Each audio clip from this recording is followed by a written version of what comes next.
Hey everybody. It's been a while, hasn't it? Been quite a few days since I last posted. The longest amount of time I've posted that is not my vacation excuse. Uh yeah, there's a perfectly logical explanation for that. There's always a perfectly logical explanation for that. If you've noticed the background, we're in the moving phase. We're moving. Me and the family are moving. My sister's next door to the house, and you might be able to hear her, so that might be a problem later down the road. Um, Today I wanted to finally get back into things, start a little transition back into making videos, but right now with the moving and everything, right now that's going to take a little bit longer. We're still packing stuff up and moving stuff into the new house here one day at a time because with the coronavirus and everyone needs to stay safe. We kind of we were going to get help with the packing, but then when the coronavirus hit and it got worse and worse and worse, all plans were canceled. So now we have to move all the stuff, and now here we are. So we're talking about something that pretty much. So as your form of escapism, I like to take this moment to tell you, yeah, there's no escapism here. We're all screwed because we're gonna read a bleak and depressing issue one opening of a new comic series of a new company and part of a new universe of stories. J. Michael Slazinski's and Mike Ditto Jr. with Frank Martin as color presents AWA Upshot The Resistance, issues 1 of 6. This is the first issue. I really wanted to get this cover here. Uh, this company, I didn't heard about it till like earlier this week. I saw this cover and I wanted to get it. I wanted to try it out. I wanted to try this new universe, start fresh from my history with DC and Marvel, and to an extent some of the undiscovered country stuff I've been reading. I gotta get back into the swing of things, but I wanted to talk about this issue because it is quite a very gritty, very real, very depressing, bleak story of, well, basically what's going on right now in the real world, except much worse because we haven't descended into full savagery yet, if the coronavirus challenge is still a thing. But yeah. This is written by Marvel and DC's popular writer, J. Michael Straczynski, and the artist of it, I recalled hearing about the artist. When I heard it, I was like, okay, I remember his art style, but where? Then it clicked. It was in Jonathan Hickman's Avengers run during the Endgame stages of the Time Runs Out storyline, with his very real, detailed artwork, which I really loved. And now we get this collaborative effort here and part of this new universe of superheroes where it starts off in this giant plague that's destroying the world and society's falling apart, and now you got this huge event going on. So yeah, this comic was planned. I must stress this plan was probably planned around a little bit before August when the company officially formed, and this is part of the Upshot imprint initiative they're doing. Um, Big key story here. I really did enjoy this story, but I want to go over the whole story and spoiler alert stuff. So this is to be very expected. Like, we're going to be getting 6 issues of these by J. Michael Straczynski and the artist Mike Ditto Jr. And it's going to be, man. Man, this story was brutal when I read it because of how cosmic coincidence it is. Uh, so we start off with the view of the world.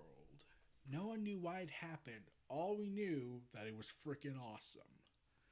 But everyone had theories. Mostly those theories were involving stupid people. The pandemic was a deliberate act of bioterror, and given the way it appeared out of nowhere in New Mexico, a virus that this lethal would have left a trail to a patient zero, but in this case, hundreds, then thousands of people were simultaneously infected, just as God reached out to slay the firstborn as punishment for those for their sins. And we get various commentaries and going on, like a religious pastor screaming about God's will. Then we get a conspiracy person say the chemtrails that have been seeding into the virus and into the atmosphere for years, and now they hit critical mass, causing panic and death to set up the new world order.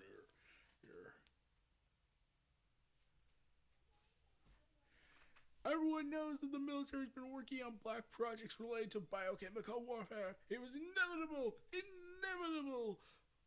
that sooner or later there would be an accident or breach of protocol, and we've been concerned for some time that permafrost retreat caused by the climate change could release frozen viruses that have laid dormant for centuries or even thousands of years, against which we have no defense.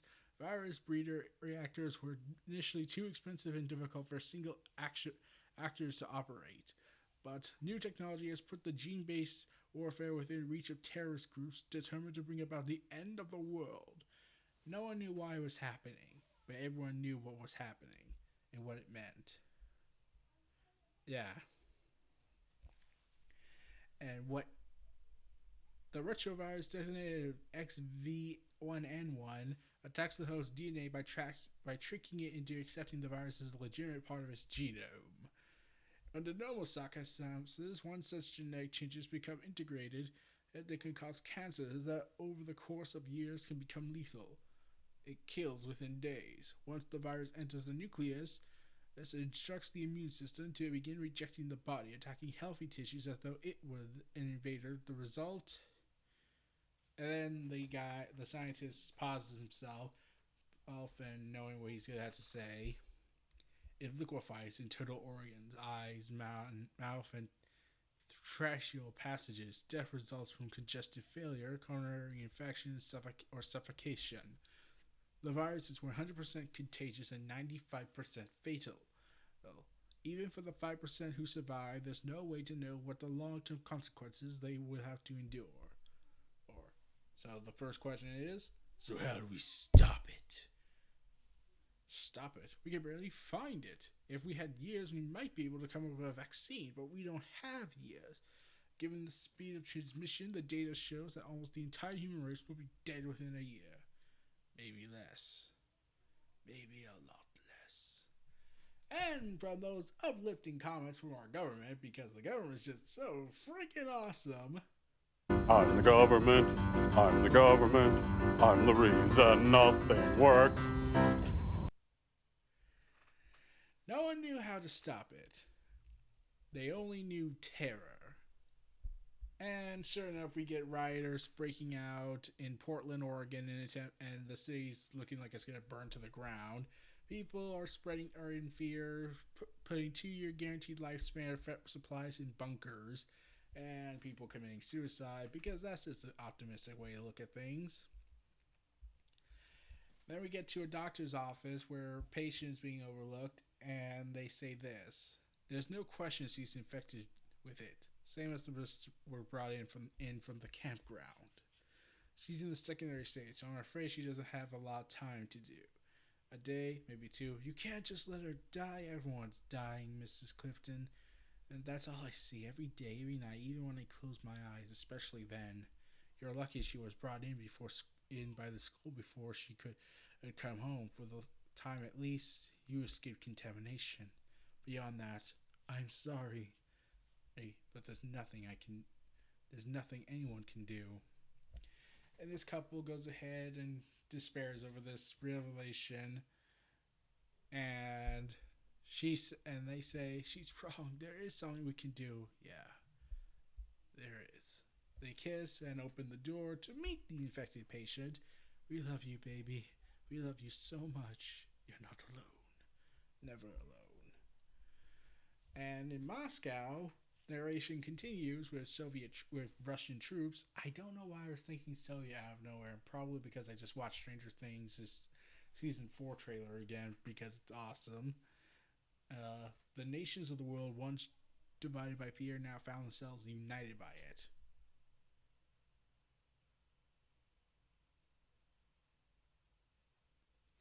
No, that's not what happens in the real world. You see, in the real world, we go and blame people and blame someone else for their cause.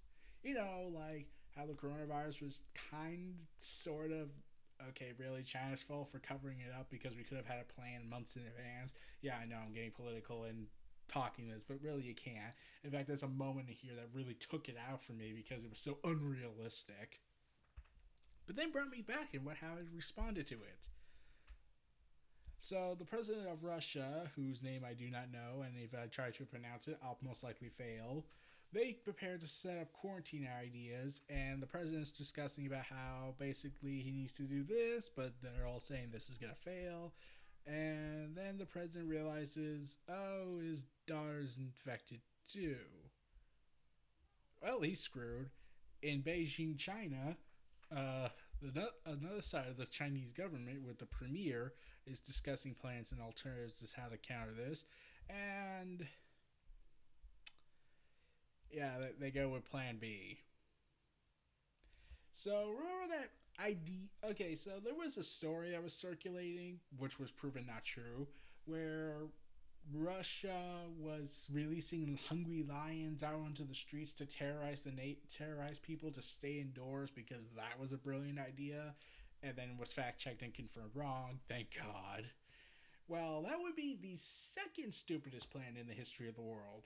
The first plan is, well, the obvious: blow everything the hell up. Or, as Jim Gordon likes to say, bomb the damn place, the kingdom come. So yeah. So one of the people's wives is called by someone from the military, or was it the government? I keep losing track of that. She says she didn't expect him, and then the general or premier says that he loves her and he's sorry for what he's done. And she asks what's wrong, and then kabooey. And of course, the Ring of Fire completely failed, because of course it did, and 10 million more died in that result. And sure enough, the world is currently still in riot mode, and everyone was basically doing for something. Science, God, anything, and yeah. So I asked what remains of this August body to approve one last emergency measure while enough of Parliament still remains for quorum. His Majesty's government has made preparations with police and military forces to distribute these pills to every citizen in England. We must move swiftly if we are to achieve this before social order collapses any further. These pills, they cure the disease? No, I'm afraid not. But they end it before the most horrific and devastating symptoms can take place. The government will need authorization to use the latest census data to determine what size packet must be sent to which address. Smaller sizes for singles and couples, and a larger size for families. It was just 2 months this virus started, and in those 2 months, 400 million people were killed, either by riots, government suicide, or the virus itself. I'm pretty certain a quarter of it was government. Streets were empty, places were abandoned, and they all just came to accept, yeah, we're all screwed, might as well take our last moments. And then, right before the darkness can eclipse them, hope arrived. We interrupt our broadcast to bring you extraordinary news. Starting around 10 p.m. Eastern Time, we began receiving reports that we were held off covering because there have been so many rumors. We wanted to be sure they were true before. Unrealistic. It's clear that they would just go on it based on rumors alone. Over the last 12 hours, the virus has gone dormant in patients around the world, almost as though a switch had been just thrown and it all just stopped. Everywhere, simultaneously. The crisis is over. The human race is safe. It's over. It's over. It's all over now. We are getting reports of spontaneous celebrations in Melbourne, Chicago, St. Petersburg, Seoul. And yeah, basically the whole world is cheering for this. And because success had and as the narration continues, we get another narration from scientists. So we kept our attempts to develop a countervirus that would wipe out the virus secret because we were afraid of getting people's hopes up while we introduced it into a trial population. And then from there, the rest of the world. But it seems over our efforts have won the day. The virus has been defeated. We subsequently decided to take our company public, so investors who want to jump on, this would be the time. And yeah, while the virus has stopped, there were still some skepticism over regarding it. A resistance movement inside the organization that unleashed the virus to create a new world order were able to turn off. It's the only way to explain how it happened all at once. So we got the New World Order conspiracy, the false flag to cover a genocide, as the wrath of God, and saying we have been punished enough. One person is being pragmatic and saying the virus is still there, it's just dormant. And yeah, and another says, how do we deal with the after effects, everything that comes from this? And one person just says, I don't care about any of that. What matters is that I'm alive. If my whole family's alive, and being alive is amazing. Yeah, just wait for the fallout, and then you'll realize you probably wish you said something differently.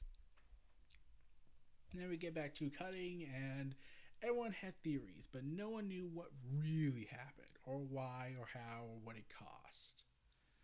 Yeah, so we get this grave site where some woman is going ahead and mourning somebody, and then we get a flashback sequence where she's talking to her sister. Don't do it, Susie. Please, please don't do it. I have to. No, you don't, Lisa. There has to be someone else. There hasn't been in there. There isn't gonna be, and we can't wait any longer. When we survived the virus, when we were part of that possibly lucky 5%, I thought it was a miracle. We both did. Then afterward, when we learned what we could do, it became even more of a miracle. The gift comes with a reason, Lisa. Something that can only be done by one of us. And what if you're wrong? What if we're not as powerful as you think we are, or together or apart? What if it tears you apart? What if you are thrown it all away for nothing? Then I'll know I'll try it. I tried to save the world. How many can say that?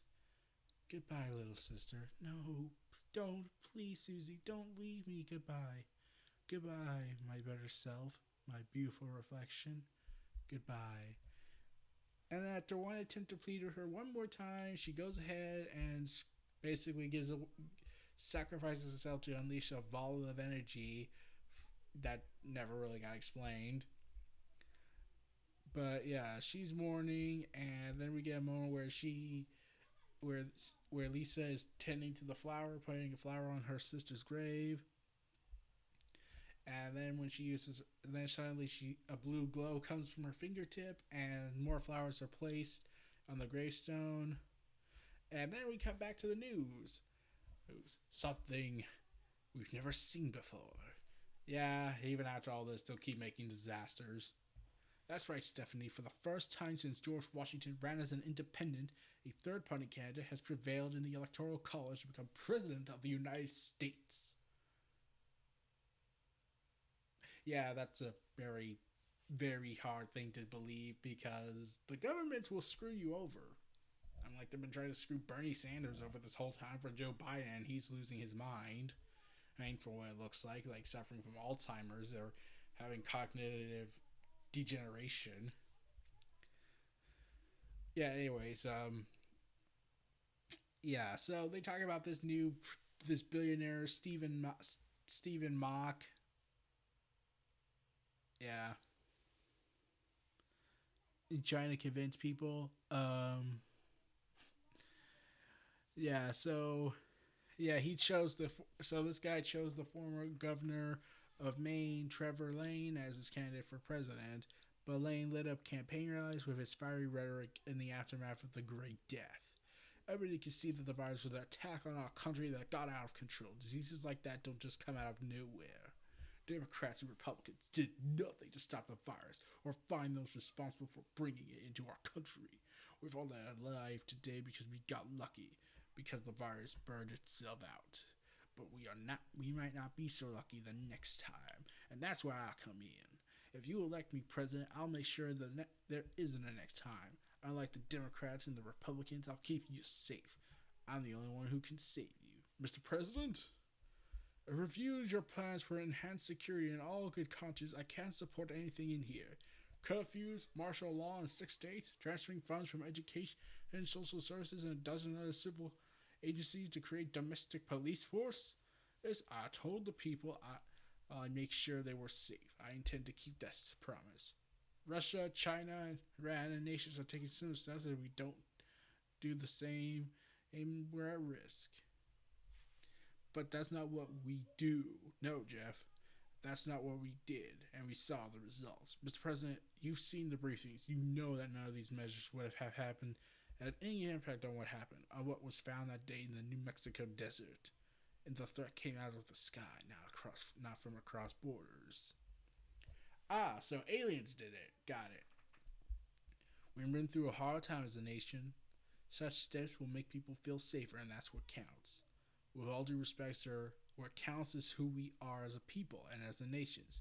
You've been right. We've been through a terrible time, a hard time. But what depends this country is what we stand for when standing is the hardest. The program outlined here isn't a roadmap for bringing people together again. It's a formula for, yes, fascism, sir. I've served as the head of Defense Intelligence Agency under their administrations, Democratic, Republican. I'm apolitical. My obligation is to serve the American people. If you can continue down this road, I will resign and publicly announce my opposition. Yeah, I don't buy that. You're really gonna go ahead and say you support you are serving the people? A government agent, a politician, says he supports the American people. You lost me, comic. Because that is unrealistic. There's not that many good politicians out there anymore, and when they do, they end up like what happened to this guy later on in the chapter. We haven't had a chance to know our one another very well, Jeff, but I have a lot of respect for you. You've always been square with me, and I've worked hard to return the favor. I feel this is what's best for the American people. If you feel you have to leave and take your concerns to the people, well, I respect your decision. We'll fight it out in a public court of law, in a public opinion. Good luck, Jeff. Thank you for understanding. Don't thank me yet. I'll want the hell out of you on the evening news. We'll see. Good day, Mr. President. Be well, Jeff. Cause this on the way. Hey, Mr. Harrisburg. Lovely day, eh? Yes, lovelier than I thought it would be when I left the house this morning. Ah, there we are. Well, good. Have a good rest of your day, Ben. Ben? And of course, the government came in and basically took him and most likely murdered him.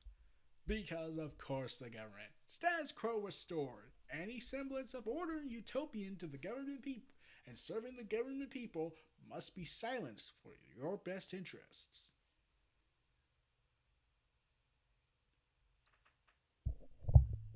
They watch everything you do. Narration continues, and only one person knew what really happened, and she becomes powerful, and that she is revealed to be part of the 5%. There are the discards, the beautiful, the hidden, the hopeful, the lost, the searching, the transcendent, and the mad, the dangerous, the resistance. So yeah, it turns out there's a person that is looking like Dr. Manhattan. There's a person searching for himself. There's one who's just given up hope. There's those who are hopeful for the future, the beautiful, the hidden, the discarded, who look like man beasts.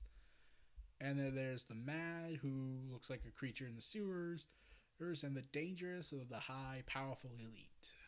They are called the Resistance. And then we get afterwards a letter from the creator and talking about this project and how he's passionate and thanking everyone. But yeah, as for this whole comic, this was a pretty good debut for this new whole fresh universe. Taking all the stuff from Marvel, DC, and taking in the real current day stuff going on by cosmic coincidence, really. This was a pretty damn good issue. The artwork was pretty freaking awesome. Very real, very detailed. There is this part where I laugh a little bit at seeing this. It's just a little weird. Like her face was stretched out when she was doing that. But yeah, besides that, this was a pretty good wraparound cover, and this was a really good book for me. Really loved it. It's not an escapism. Don't believe that for 1 second, because there's no such thing as escapism in this kind of book because of how dark and gritty it is, and really how realistic, considering everything that's going on with the coronavirus. Like, it's spreading in a short amount of time after it escaped China from December 1st, because the government there are filled with morons who wanted to hide it because reasons. And then you got everything else going on because we're all idiots. Mainly those who take the coronavirus challenge, who are just asking to get arrested for bioterrorism. Yeah, that actually happened. So yeah, this comic was pretty good. J. Michael Straczynski actually had been off for a number of years from the comic book stuff. Now he's back with this big issue to start the beginning of a new superhero universe, and I'm looking forward to it. I'm looking forward to what he has in store for this universe. I'm looking forward to what else the people of AWA bring to the table. I'll be hoping to continue reading this series of books and then talking about it in the next 5 videos, hopefully, with it. This was Near Reality Entertainment. If you feel like, comment, subscribe, and donate to for more, and I'll see you all next time, and welcome to Era 3.